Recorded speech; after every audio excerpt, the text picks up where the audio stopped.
मित्रांनो, तुमचं पुन्हा एकदा GB स्टोरी टेलर या यूट्यूब चॅनलवर स्वागत आहे। आजच्या आपल्या गोष्टीचं नाव आहे स्मशानातली माती, लेखक संतोष देशपांडे। पण गोष्ट सुरू करण्याआधी जर कोणी या चॅनलवर पहिल्यांदाच आलेले असाल तर त्यांनी ह्या चॅनलला सबस्क्राईब करायला विसरू नका। चला तर मग अजिबात वेळ न घालवता गोष्टीला सुरुवात करूया।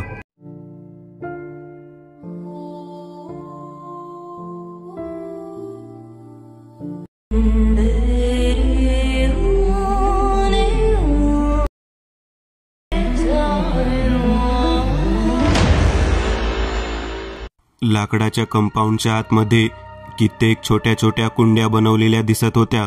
मी माझ्या मावशीसोबत त्या ठिकाणी जाऊन पोहोचलो। मावशी म्हणाली, पोरा, तुझं जे काही काम आहे ते काम हा मुलगा करून देऊ शकतो। मी मावशीकडे पाहत म्हणालो, मावशी, एक कुंभाराकडे तू घेऊन आली आहेस मला। मावशी म्हणाली, तो साधा व्यक्ती नाही, तुझी जी इच्छा आहे ती पूर्ण करणारा व्यक्ती हाच आहे।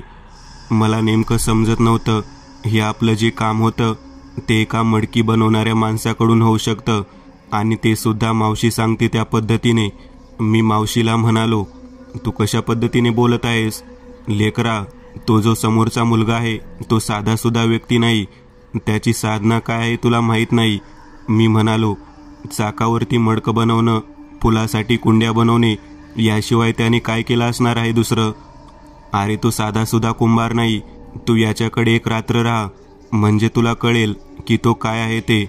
माझ्या मावशीने मला कंपाऊंडच्या आतमध्ये जायला सांगितलं आणि मला म्हणाली, मी आता जाते गावाकडे, तुझं सर्व काम झाल्यानंतर मला भेटायला ये आणि मग मला सांग मी ज्या माणसाकडे पाठवलं होतं तो व्यक्ती कसा होता ते। मी माझ्या मावशीच्या पायाला स्पर्श केला आणि आत प्रवेश केला आणि मावशीला निरोप देताना म्हणालो, मावशी, एक व्यक्तीच्या फोटोला हार घालायला सुरुवात कर, जास्त काही वेळ लागणार नाही। तू जे काही म्हणते ते जर काम याच्याकडून होत असेल तर मी जरूर करेन। मी त्याच पद्धतीने आतमध्ये प्रवेश केला। पालापाचोळा भरपूर पडलेला होता। गोल बैलगाडीच्या चाकावरती त्याने अनेक मातीची भांडी बनवलेली होती। मी त्याच्याजवळ जाऊन पोहोचलो। तो माझ्याकडे पाहत म्हणाला, कोणी पद्मा मावशीने पाठवले आहे का तुला? होय, मी पद्मा मावशीचा भाचा वीरेंद्र। तेव्हा तो मला म्हणाला, मी नागा कुंभार म्हणतात मला। तुझं काम जे काय आहे ते मला मावशीने सांगितलं आहे। तुला आजची रात्र इथे मुक्काम करावा लागेल आणि लक्षात घे, जो शब्द दिला आहे तो तुला पाळावा लागेल। होय, मी मावशीला सांगितलं होतं तेवढं मी करू शकतो। नागा माझ्याकडे पाहत म्हणाला, थंड दूध आहे, दूध घे आणि बाजेवरती बस। मी त्याच्याकडे पाहत म्हणालो, तुझं वय तर केवळ 20-22 वर्षाचे दिसते, तू असं काय करतोस म्हणून तुझं एवढं नाव आहे? तेव्हा तो माझ्याकडे पाहत म्हणाला, वयाच्या 12व्या वर्षापासून हे काम करत आहे। फक्त एक महत्त्वाची गोष्ट आहे की यामध्ये माणूस प्रामाणिक पाहिजे। आतापर्यंत प्रत्येक व्यक्ती प्रामाणिक भेटला म्हणून मी चांगल्या रीतीने काम करू शकलो। योग्य वेळ म्हणजे कोणती वेळ? तो म्हणाला, आता किती वाजले आहेत ते बघ, 11:10 झालेले आहेत। बरोबर 1 वाजण्यासाठी 10 मिनिट कमी असताना मला ते फोटो हवे आहेत। तेव्हा मी त्याला म्हणालो, मी 2 व्यक्तीचे फोटो दाखवतो। तेव्हा नागा माझ्याकडे पाहत म्हणाला, वीरेंद्र, त्याची काही गरज नाही, तू आता फोटो नाही दाखवायचे, योग्य वेळ आल्यानंतरच ते उघडायचे आहेत। मी त्याच्याबरोबर चर्चा करत असताना मला एक पद्धतीने जाणवत होतं की तो खूप अहंकारी आहे। त्याच्याकडे असं काय आहे म्हणून तो एवढा अहंकारी आहे आज मला कळत नव्हतं, परंतु मावशीने जे सांगितलं होतं ते मला ऐकावं लागत होतं। मी त्या ठिकाणीच बसलो। त्याने त्याच्या झोपडीच्या आतमध्ये प्रवेश केला आणि मला खाण्यासाठी भाजी आणि भाकरी आणून दिली। मला म्हणाला, भाजी भाकरी खाऊन घे, इथून पुढे 2 दिवस तुला झोपता येणार नाही आणि मलाही झोपता येणार नाही, परंतु शब्द लक्षात ठेव। मी म्हणालो, हो, मला माहीत आहे, तुला जे हवं आहे ते मी देणार आहे। तेव्हा त्याने त्याचा हात पुढे केला आणि मला माझा हात पुढे करायला सांगितला। मी माझा हात पुढे केला। त्याने अचानक त्याच्या दुसऱ्या हातातील शस्त्राने माझ्या तळहातावरती वार केला। तो इतका वर्मी लागला की मी जोरात ओरडलो। मी त्याला म्हणालो, हे अचानक काय केलंस तू? माझ्या हातामध्ये किती वेदना होत आहेत. तेव्हा त्याने त्याच्या दुसऱ्या हातावरती वार केला आणि माझ्या हातावर हात ठेवला. मला म्हणाला, डोळे बंद करून बस. मी डोळे बंद केले. आमच्या दोघांच्या हातातून जे रक्त वाहत होतं ते त्याने खालच्या वाटीमध्ये घेतलं. मी त्याच्या या प्रकाराला पाहून आश्चर्यचकित झालो. मी त्याला म्हणालो, मी तुला कशासाठी शब्द दिला आहे आणि तूच माझ्या हातावरती वार करत आहेस? तेव्हा तो म्हणाला, एकही शब्द बोलू नकोस. बरोबर 12:50 ते दोन्ही फोटो माझ्यासमोर ठेव. 12 वाजले होते. माझ्या तळहातावरचा आणि त्याच्या तळहातावरचा जो हत्यार आणि छेद दिला होता त्याच्यामध्ये त्याने मला हळद भरायला दिली आणि स्वतःही हळद भरली आणि मागच्या दिशेने निघाला. घराच्या मागच्या बाजूला मला घेऊन गेला. मला म्हणाला, या ठिकाणी एक कंपाऊंडवरती बस. मी मागच्या बाजूला असलेल्या दगडी कंपाऊंडवरती चढून बसलो. मी जोपर्यंत येत नाही तोपर्यंत इथेच बसून राहायचं. मी आल्यानंतर पुढे काय करायचं ते सांगतो. मी त्याने सांगितलेल्या पद्धतीने त्या कंपाऊंडवरती बसलो. मी विचार करत होतो, मावशीने कोणत्या व्यक्तीकडे मला आणलं आहे, किती महत्त्वाचं काम आहे आणि एका मडके बनवणाऱ्या कुंभाराकडे ती घेऊन आली आहे. 5 मिनिटाचा वेळ गेलेला होता. मी 10 मिनिटानंतर पाहू लागलो तेव्हा समोरच्या दिशेने तो हातामध्ये एका छोट्या पिशवीमध्ये काहीतरी घेऊन आलेला होता. त्याने कंपाऊंडवरती माझ्या दिशेने हात करत मला मागे उतरायला सांगितलं. मी त्याच्या बाजूला उतरलो. मला म्हणाला, चल आता तुझं काम होईल. मी त्याच्याकडे पाहत म्हणालो, अजून बराच वेळ आहे ना तुला फोटो दाखवण्यासाठी? तेव्हा तो म्हणाला, त्याच्या अगोदर एक काम करायचं आहे, चल ना. मी गेलो. त्याने पिशवीमधून माती बाहेर काढली आणि मला मळायला सांगितली. माझ्या हाताची जी जखम होती तिथे लागलेली हळद त्या मातीला लागत होती. मी ती माती मळायला घेतल्यानंतर त्याने त्याचं आणि माझं जे एकत्रित रक्त होतं ते त्या वाटीमधून बाहेर आणलं आणि त्यावरती ओतलं. मला म्हणाला, आता व्यवस्थित मळ. मी मळू लागलो. माती मळून झाल्यानंतर त्याने डोळे बंद करायला सांगितले. मी डोळे बंद केले. मला म्हणाला, मी हातात दिलेली जिन्नस तुझ्या हातात धर. मी डोळे बंद करून त्याने दिलेली जिन्नस हातात धरली. तेव्हा मला ते हाड आहे असं जाणवलं. मी अचानक घाबरलो. तो म्हणाला, जो समोर केलेला गोळा आहे त्यात हातात दिलेली जिन्नस आहे, ते हळूहळू करत घुसव. मी समोर जो मातीचा गोळा होता त्यात माझ्या हातातील लाकडाप्रमाणे असणारे जिन्नस घुसू लागलो. घुसून झाल्यानंतर त्याने लगेच स्वतःच्या हाताने त्याला आकार द्यायला सुरुवात केली. माझे डोळे बंदच होते आणि तो मला म्हणाला, ठेव, याच्या पुढे 2 फोटो ठेव. मी लगेचच खिशातून फोटो काढले आणि त्याच्या समोर ठेवले. आता डोळे उघड म्हणून मला सांगितलं. मी डोळे उघडले तेव्हा मी आश्चर्यचकित होऊन पाहू लागलो. मी डोळे उघडून जेव्हा पाहिले तेव्हा माझ्या डोळ्यासमोर एक सुंदर आकृतीमध्ये असलेली मातीची बाहुली दिसली. मी त्या बाहुलीकडे पाहत त्याला म्हणालो, अरे काय पोरकेळ लावलायस का तू? तेव्हा तो म्हणाला, शांत बस, काहीच बोलू नकोस. मी त्याच्याकडे पाहत म्हणालो, अरे काय पोरकेळ लावलायस का आणि काय बोलू नको म्हणतोस? मी केवढ्या महत्त्वाच्या कामासाठी तुझ्याकडे आलो आहे आणि तू चक्क मला मातीच्या बाहुल्या करून दाखवत आहेस. तेव्हा तो माझ्याकडे रागाने पाहत म्हणाला, फक्त 2 मिनिटांसाठी शांत राहा आणि मी जे सांगतो ते कर. तेव्हा मी शांत राहिलो. तेथेच बसलो. माझ्या खिशातील फोटो बाहेर काढले आणि समोर ठेवले. मला म्हणाला, तुझ्या डोळ्यावरती रुमाल बांधून घे आणि या व्यक्तींची नावे उच्चारायला सुरुवात कर. जेव्हा तू नाव उच्चारत असशील त्यावेळेला या बाहुलीकडे, या मातीच्या बाहुलीकडे अजिबात पाहायचं नाही.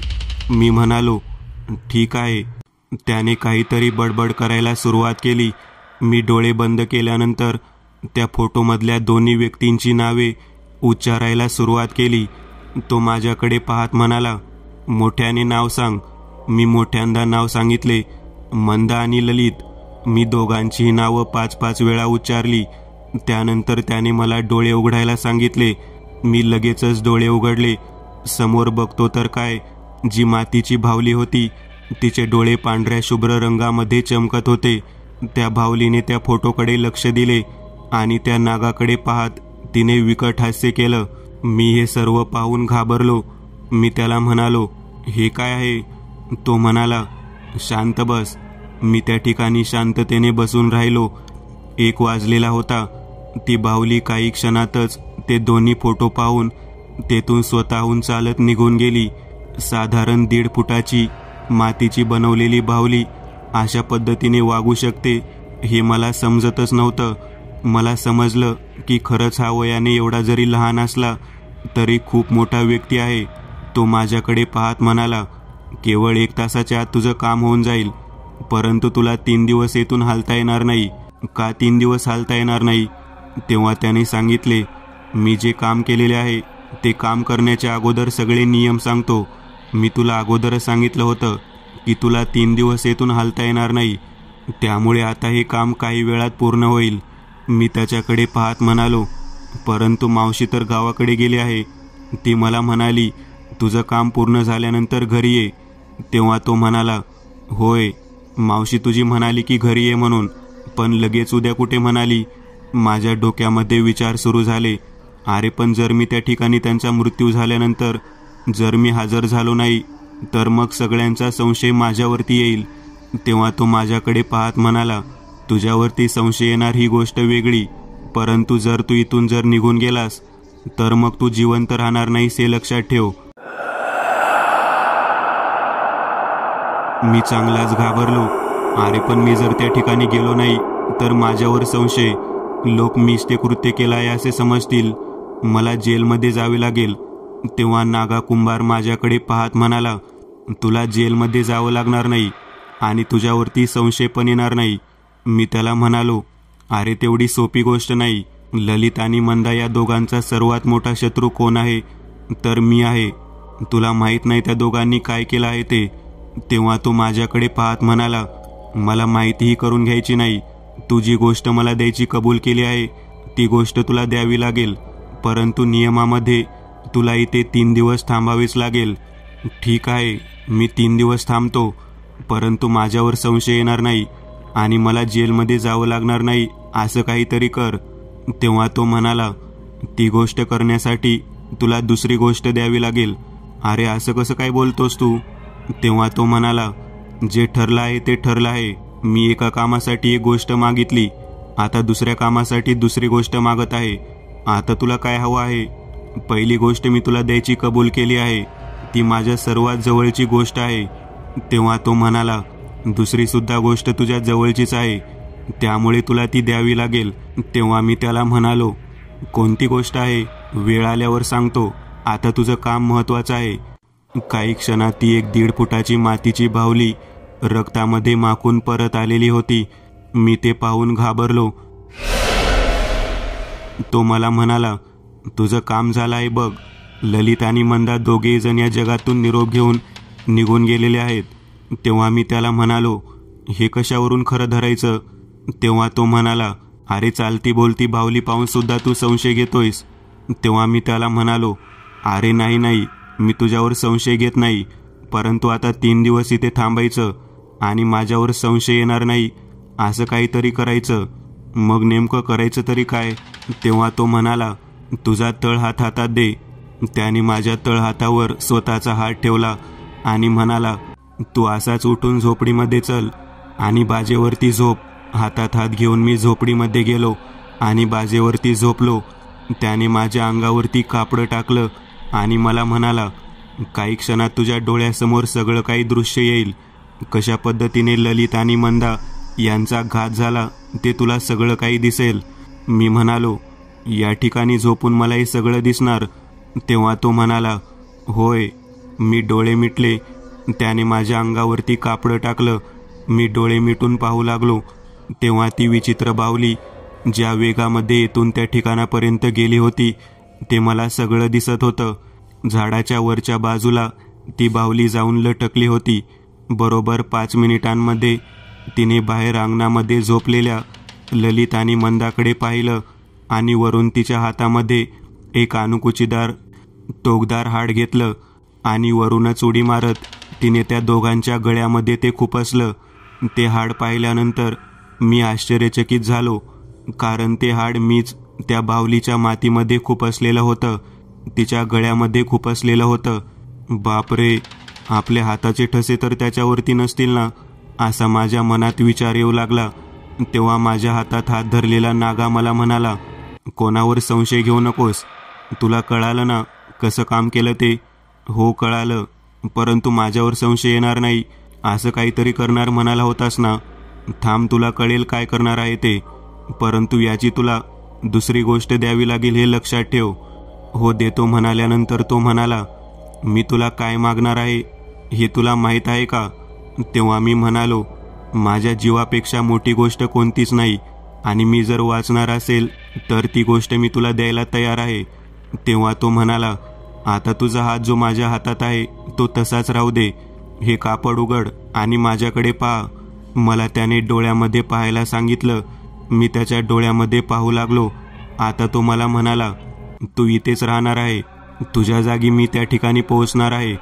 मी दिवस उजाडल्यानंतर तुझ्या गावामध्ये ज्या ठिकाणी ललित आणि मंदा यांचा मृत्यू झाला आहे त्या ठिकाणी जाणार आहे आणि त्यांची माती करून परत येणार आहे.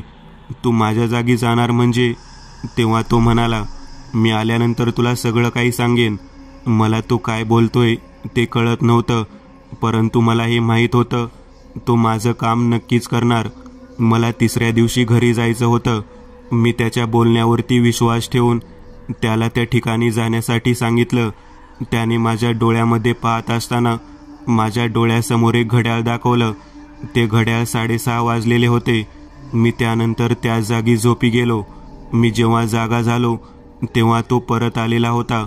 मी घड्याळामध्ये पाहिलं तेव्हा दुपारचे 4 वाजलेले होते. मी त्याला म्हणालो, तू जाऊन आलास का? तेव्हा तो म्हणाला, हो. मी नाही, तू जाऊन आलास. मी तुला त्या ठिकाणी पोहोचवलं होतं, परंतु तू या ठिकाणी स्वतः. मला त्याचा अर्थ कळाला नाही. मी त्याला म्हणालो, म्हणजे नेमकं काय केलं? तेव्हा तो म्हणाला, त्या ठिकाणी मीच गेलो होतो, परंतु प्रत्येक व्यक्तीला माझं अस्तित्व दिसत नव्हतं, केवळ तुझं अस्तित्व दिसत होतं. तू अगदी म्हणतोस त्या पद्धतीने गावातील प्रत्येक व्यक्ती ललित आणि मंदा यांच्या मृत्यूबद्दल तुला आणि तुझ्या मावशीला जबाबदार धरत होते, परंतु तुम्ही दोघेही त्या ठिकाणी उपस्थित असल्यामुळे त्यांना त्या गोष्टीचा संशय आला नाही. तू तर त्या ठिकाणी सांगितलंस की तू त्या ठिकाणी नाहीस, तर ती घडलेली घटना तुझ्यामुळे कशी काय घडू शकते?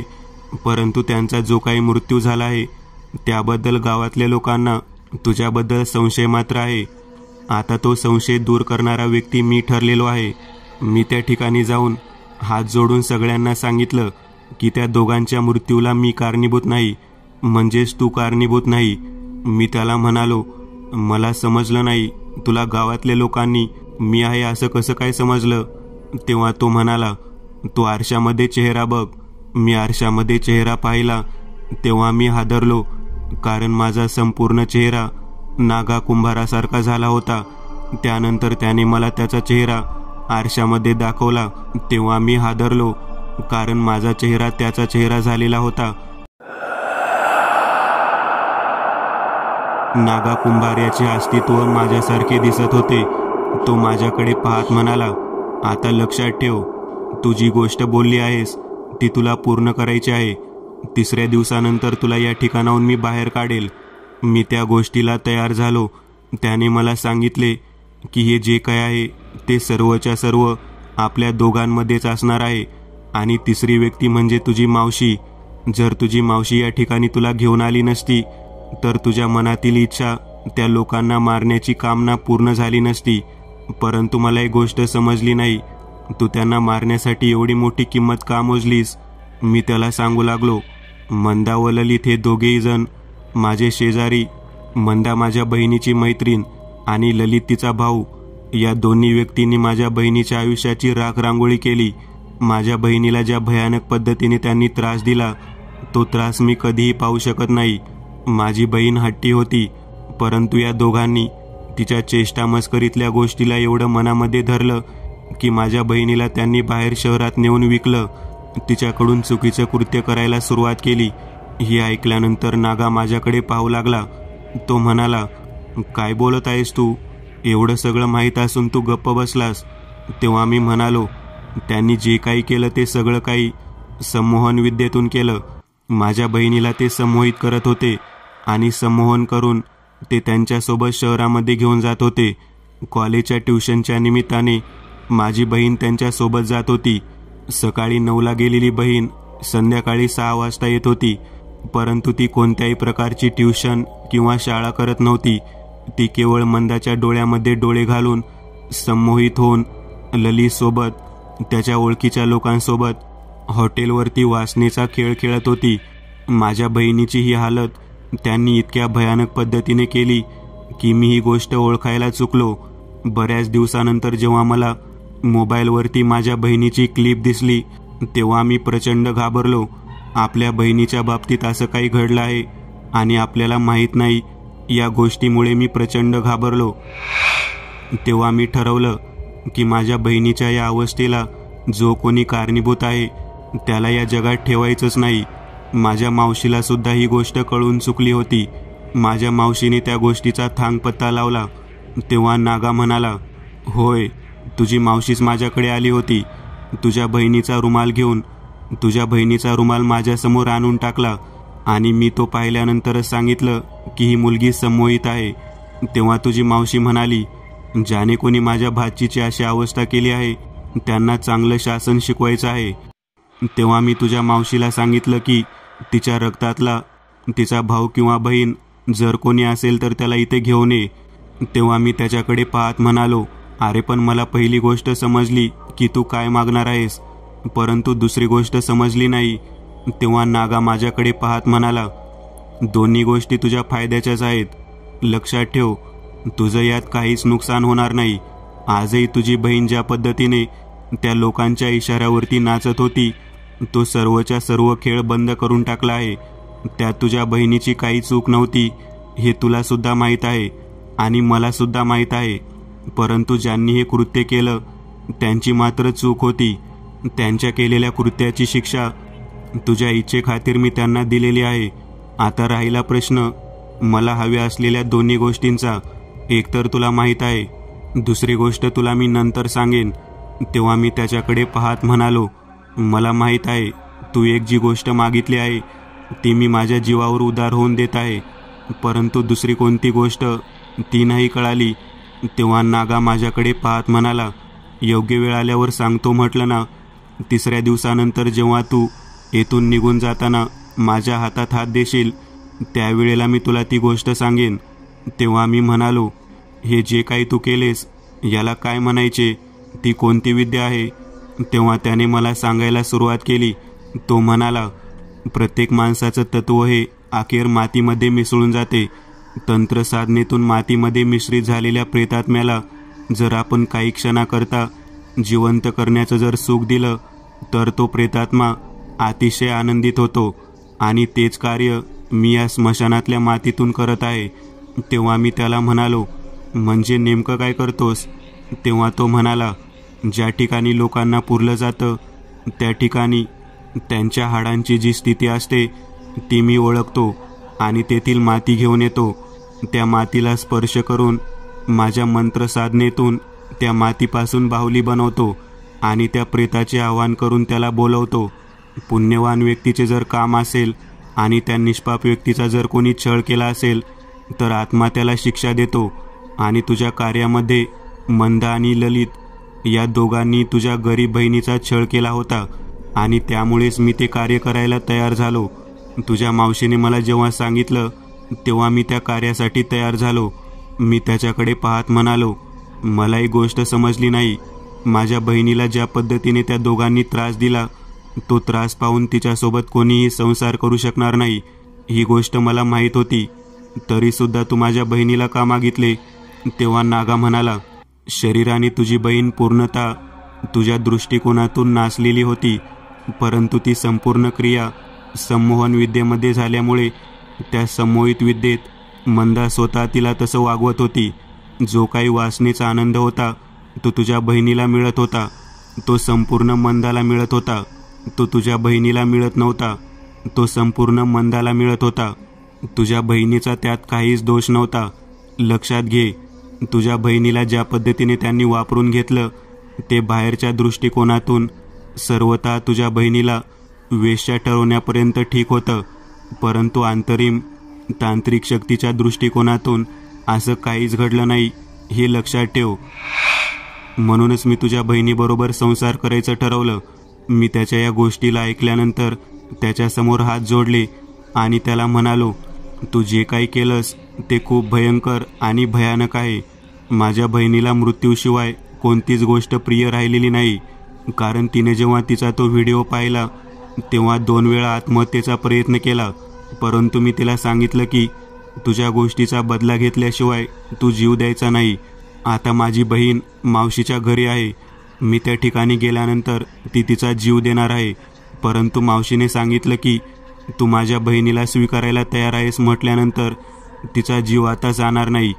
तेव्हा नागा माझ्याकडे पाहत म्हणाला, मी तिचा जीव वाचवून माझी तंत्रशक्ती अजून ताकदवर करत आहे. लक्षात घे, चांगल्या कामासाठी जर तंत्रशक्तीचा उपयोग व्यवस्थित पद्धतीने झाला तर तंत्रशक्ती माणसाला साथ देते आणि माझ्याकडून तेच कार्य करणे गरजेचे होते.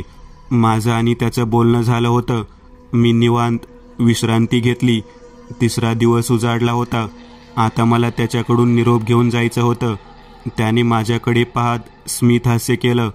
तो मला म्हणाला, आता जाताना तुझी दुसरी गोष्ट तू देतो म्हणाला होतास आणि तू ती देणार आहेस.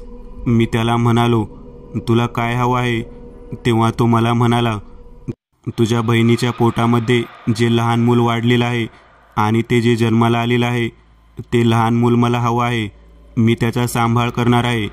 तू आणि तुझी मावशी तुझ्या बहिणीचे लग्न व्हावं म्हणून त्या लहान बाळाला अनाथ आश्रमामध्ये पाठवतात, तर ती गोष्ट मला मान्य नाही. मी त्या मुलाचा सांभाळ करेन.